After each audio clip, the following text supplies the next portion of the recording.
Okay, so we have got three learning objectives to deal with in this video, and we are going to pick up from where we left in the previous video. So, quickly to recap, we saw the girl running uphill, and we found out that the quotient time graph of that girl running uphill to be a straight line passing through the origin. Now, if you could quickly recollect your memory, you will realize the fact that this kind of motion is given a name. This kind of motion is given a name called as constant or uniform velocity. What does it mean? What does it mean is, it means that the object's velocity is same at all times, which means the girl's velocity is the same at all times. To compare it with a car, let's say for example, if a car traveling in a straight line is traveling at a constant velocity, and if I look at the speedometer of that particular car, it is going to show some non-zero value at all instant in time. So that's what we say to be either constant or uniform. The word uniform being it remains the same without any change. Now, how is that graph going to look like when it comes to uniform velocity? If I have to draw a velocity time graph, velocity v in meter per second, so that graph is going to look like this. So in this particular case, wherein our quotient time graph is a straight line passing through the origin, its corresponding velocity time graph is going to look like this, wherein the velocity is 4.976 meter per second at all instants in time. Now that takes us to the next learning objective, which is defining instantaneous velocity. Now, let's quickly go back and recap what did we understand instantaneous position. So instantaneous position was defined as the position at that instant in time.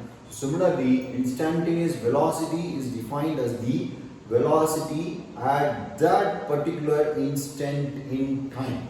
So to take the example of the girl again, so if you notice, the girl was running continuously, which means there is a velocity associated with the girl at every instant in time. So how do I express that velocity? Using instantaneous velocity. So that's the definition of instantaneous velocity. So let me write it here. So instantaneous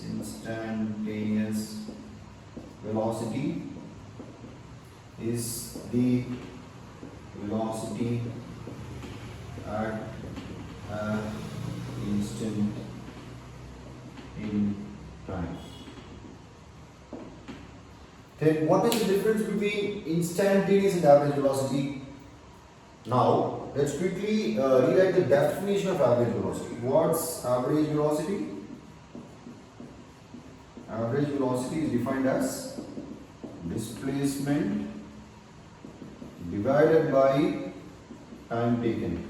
So, as you clearly see in the denominator, it's time taken, which means it's a duration of time, which involves 2 instants in time. So, average velocity is the velocity over a duration of time. However, instantaneous velocity is the velocity at an instant in time.